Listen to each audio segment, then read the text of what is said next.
Bonjour Sébastien Tétart. Bonjour. On va parler du tabac avec vous dans quelques instants. Mais quand vous ne bossez pas dans l'établissement qu'on va présenter tout à l'heure, vous vous octroyez des week-ends sympas. Oui, tout à fait. Des week-ends sans cigarette, du coup. Sans cigarette, c'est encore mieux. Imaginez, sans cigarette et pour la récompense, un hébergement insolite. L'été arrive, les beaux jours sont là et la Nouvelle-Aquitaine regorge d'hébergements plus ou moins insolites. Alors vous savez, il y a les hébergements insolites classiques, puis il y a les autres. Nous, comme on ne fait jamais rien comme tout le monde ici, on a décidé de vous parler des autres avec Alexandre. Absolument, des hébergements que vous ne trouvez nulle part ailleurs. Alors avant de rentrer dans le vif du sujet, de parler de ces hébergements qui sont vraiment insolites, on va un petit peu voir ce que représente le tourisme en Nouvelle-Aquitaine. Car c'est vrai que cette grande région Nouvelle-Aquitaine est très attractive. En 2016, c'était la deuxième région la plus visitée de France, derrière Occitanie. Donc ça, c'est vraiment un chiffre important, avec plus de 40 millions de nuitées qui ont été passées dans des hébergements. On a les Pyrénées, la côte, le Massif central, les terres qui sont très belles, les marais, on a tout en fait. Justement, le département le plus visité de Nouvelle-Aquitaine, c'est le littoral Charente-Maritime. Département préféré des Français. Département préféré des Français. La Gironde, les Landes également sont très appréciées. La campagne périgourdine, c'est également un lieu qui est très apprécié, la Dordogne, Périgueux. Toute cette campagne périgourdine est très appréciée par les Français. Donc la Nouvelle-Aquitaine est vraiment très bien placée en ce qui concerne les déplacements touristiques et les hébergements touristiques. Il existe des lieux en Nouvelle-Aquitaine insolites et ça, forcément, ça va nous régaler. Oui, des lieux insolites, c'est vrai qu'on a trouvé pour vous le meilleur. On a oublié un petit peu les cabanes perchées qu'on voit un petit peu partout aujourd'hui, les tipis, les roulottes, c'est vrai que ça se développe de plus en plus. Nous, on a été chercher plus loin. On a été sur l'eau, on a été... Vous avez mis votre bouée canard ? J'ai mis ma bouée canard, j'ai mis mon maillot de bain. Et j'ai été me balader. On est impatients. J'ai été me balader dans ces lieux insolites, également des châteaux hantés. On en parlera en fin de chronique. Restez là, parce que ça, c'est vraiment un petit coup de cœur. Allez, je vous conseille. Premier hébergement insolite, direction le département de la Vienne, à Prayssac. C'est pas très loin de Confolens. C'est pas très loin des Deux-Sèvres non plus. Absolument, on part à Prayssac. Alors à Prayssac, qu'est-ce qu'on trouve ? On trouve un village flottant. Alors, qu'est-ce que c'est que ce village flottant ? En fait, c'est déjà un site aquatique qui est naturel et préservé. Ça, c'est très important parce qu'en plus, vous y allez, on parle de l'environnement aujourd'hui. Donc, c'est important aussi d'aller dans ce cadre-là. Des cabanes flottantes qui sont amarrées au milieu de l'étang. C'est des lodges qui sont sur pilotis, en fait. En plus, ce qui est vraiment intéressant, c'est que ces cabanes sont équipées de panneaux LED. Écoutez juste le son et on n'entend rien. C'est pas du bonheur. Ça ressemble à un vrai week-end. C'est ça qui est c'est top. Une vraie pause. C'est vraiment insolite parce que vous êtes sur l'eau, mais en plus de ça, vous êtes vraiment coupé du monde. C'est-à-dire qu'il n'y a pas de Wi-Fi, il n'y a pas de téléphone, il n'y a pas de tout ça. Moi, je vous conseille d'emmener d'emmener un bon bouquin. Vous vous mettez sur votre petite terrasse sur l'eau, petite lecture, une petite canne à pêche qui va bien pour taquiner le goujon, comme on dit, le gardon. Taquiner le goujon. Tac, tac, tac. C'est pas tous les jours qu'on utilise cette expression, avouez-le. Taquiner le goujon. Et le soir, on regarde les étoiles. Exactement. Ok, ça se passe à Prayssac, c'est dans le département de la Vienne. Alors, il y a également des hébergements, des concepts originaux ailleurs, partout en Nouvelle-Aquitaine. Il n'y a pas que dans la Vienne qu'on trouve des cabanes flottantes. Vous pouvez aussi aller du côté de la Corrèze, à Espagnac, les étangs de Tesse. C'est très beau. Là aussi, vous allez trouver des maisons flottantes.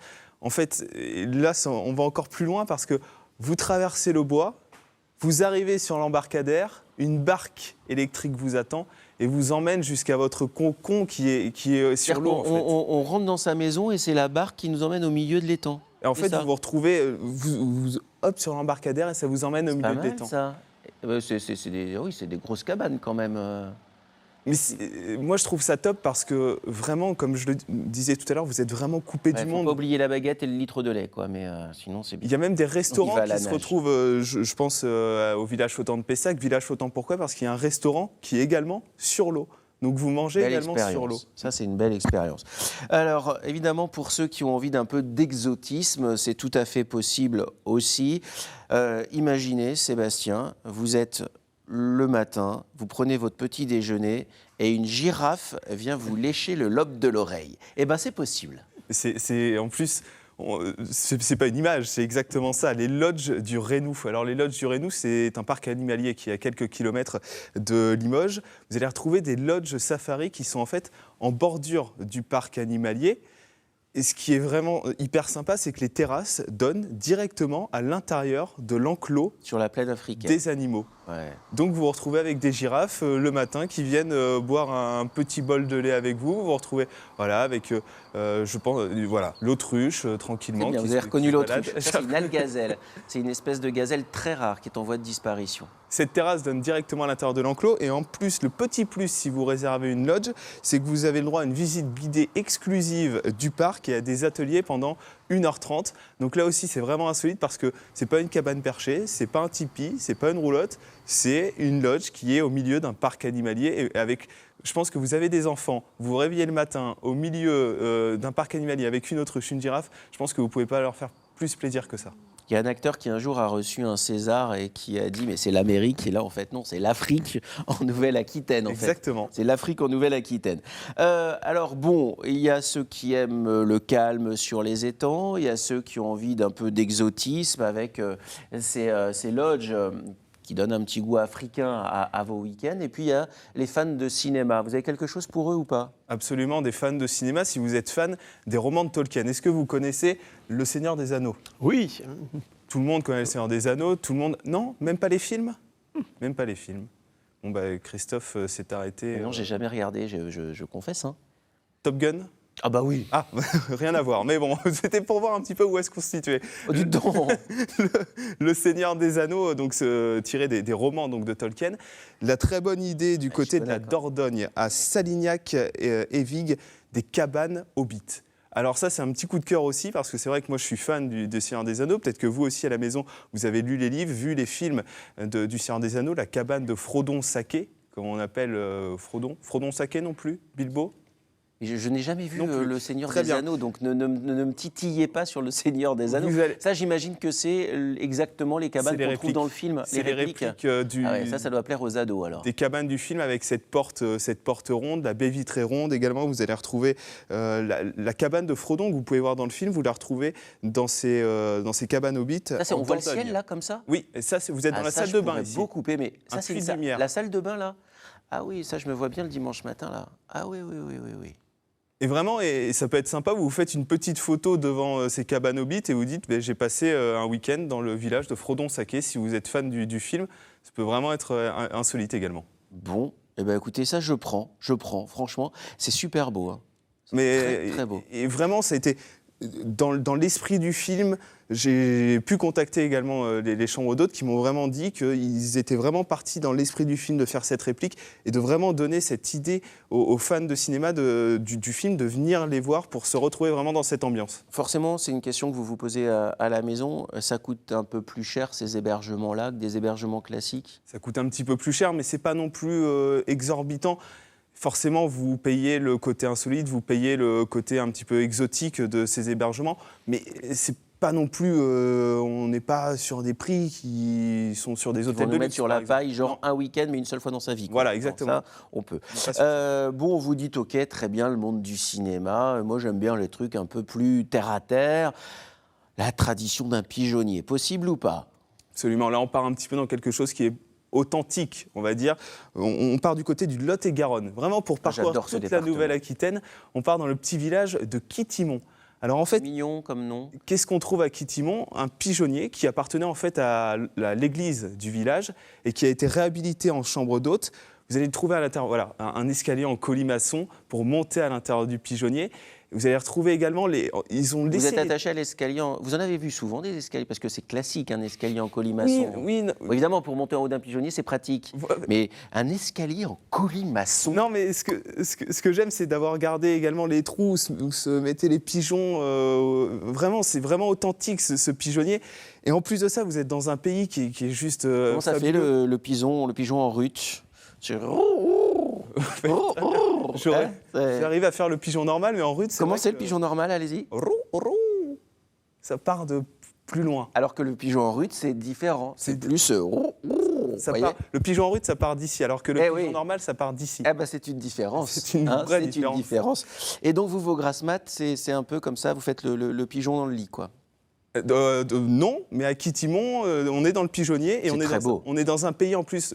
La maison de la noisette est juste à côté. On retrouve également, c'est le pays de l'Armagnac, du foie gras. Donc il y a vraiment beaucoup de balades à faire. Vous partez du pigeonnier et ensuite vous allez vous Plein de rando balader voilà, à La Cépède, c'est où vous retrouvez la maison de la noisette. Ah oui. Oui. C'est un magnifique département, le Lot-et-Garonne, extrêmement riche. Souvent, on se dit, voilà, où est-ce qu'on peut aller à l'intérieur des terres. Le Lot-et-Garonne, c'est en Nouvelle-Aquitaine, c'est vraiment un département qui mérite le détour. Et puis, quand on est du Lot-et-Garonne, autant rester dans son département, c'est à l'infini les découvertes, vraiment à l'infini. Allez, là, pour le coup, hébergement insolite de chez Insolite. Vous avez envie d'avoir peur, c'est là qu'il faut aller. On part du côté on retourne dans la Vienne, dans le département du 86, à quelques kilomètres de Poitiers. On part à Caux.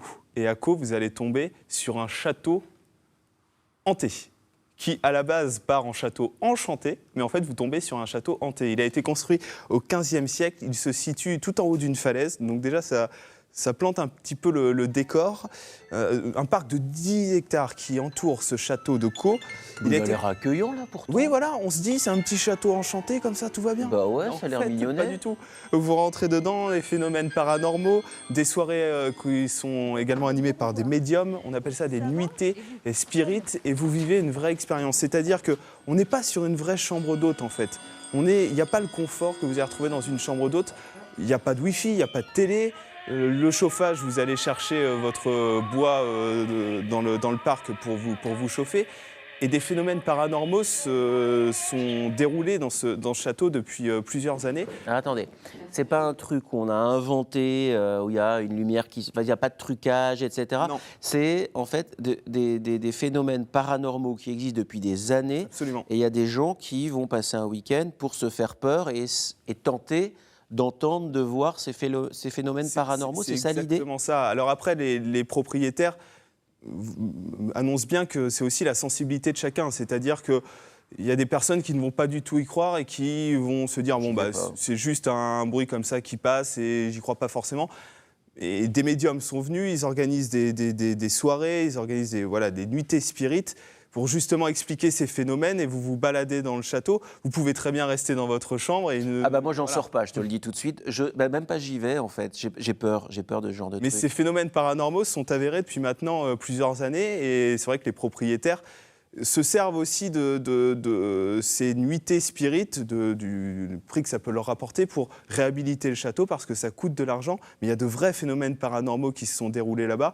Pour le coup, moi, j'en ai entendu parler par la famille, par des amis qui ont été du côté de Caux. Donc, j'ai un vrai retour sur l'expérience. Et je peux vous dire qu'ils ont un petit peu flippé. Ils n'ont pas dormi de la nuit. Ils n'ont pas dormi de la nuit parce qu'ils avaient envie. En plus, c'est vraiment vivre une vraie expérience. C'est pas vous allez là-bas pour passer un séjour en famille ou entre amis pour vous reposer. Vous allez vivre quelque chose, vous allez vraiment vous faire peur si vous avez envie de Sébastien, alors de tous les hébergements insolites, c'est lequel qui retient votre attention ? Je vais rester sur la maison flottante à Espagnac. Je vais être plus raisonnable. Classique. En famille, ça sera plus facile. Ouais, alors moi, c'est maison flottante, et comme vous. Et puis les lodges avec les animaux sauvages, parce que je trouve que vivre une expérience comme ça en Nouvelle-Aquitaine, ça doit être exceptionnel. C'est ça qui est chouette, c'est qu'en Nouvelle-Aquitaine, là, vous avez eu un panel un petit peu de tout ce qu'on peut retrouver sur l'eau, un château hanté, des lodges du Reynou dans un parc animalier, des cabanes Hobbit pour les fans de cinéma.